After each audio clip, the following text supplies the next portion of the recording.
I was really encouraged to write this story because one of my favorite places on earth all of my life is Topsail Island, North Carolina.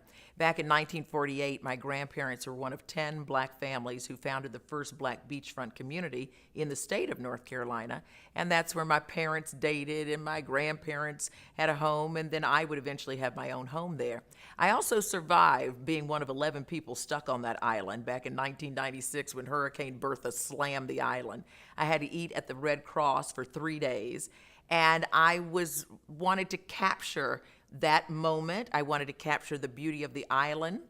I also wanted to tell a story of race and of love. And it was really surviving that hurricane that really got the story going, that wanted to tell my history.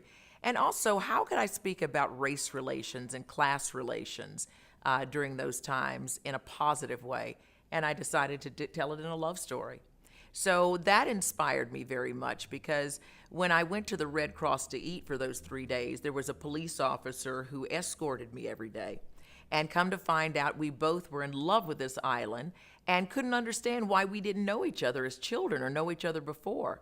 And come to find out, it was because of segregation. So I wanted to tell a story that brought in the beauty and the ugliness of human nature as well as Mother Nature. And we were able to do that in Destiny Lingers, where love endures all, even hatred and time. It's so ironic that today Destiny Lingers is a great beach read, because that's exactly where it was written.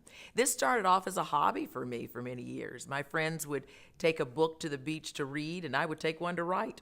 And I would write all day, and at the end of the day, we'd come back and have some oysters, and they'd say, read what you wrote. And I'd read it, and my friends would get excited, and they'd be like, well, what's going to happen next? And I loved that. So I started working with a writers group, a group of 10 women. We'd meet every other week and work our work out. And it really was exciting for me to have people go, what's going to happen next?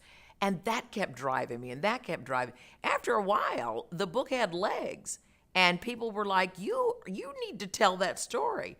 The final straw was when I took the manuscript, the first draft, to Dr. Maya Angelou, who was a very close family friend of ours. And I said, what do you think?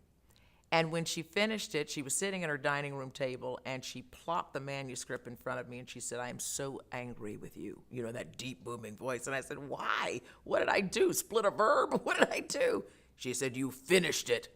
Keep the story going, Miss Watts. And that's what she says in the endorsement of the book. She said, this is an important story to tell, and don't you die with the story still in you. And that's when I sat down and said, this is no longer a hobby. This I'm going to treat as a job, because I have a purpose here. If this woman who is known for humanity says, this is a story I need to tell, well, by golly, I'm sitting down and I'm going to tell this story.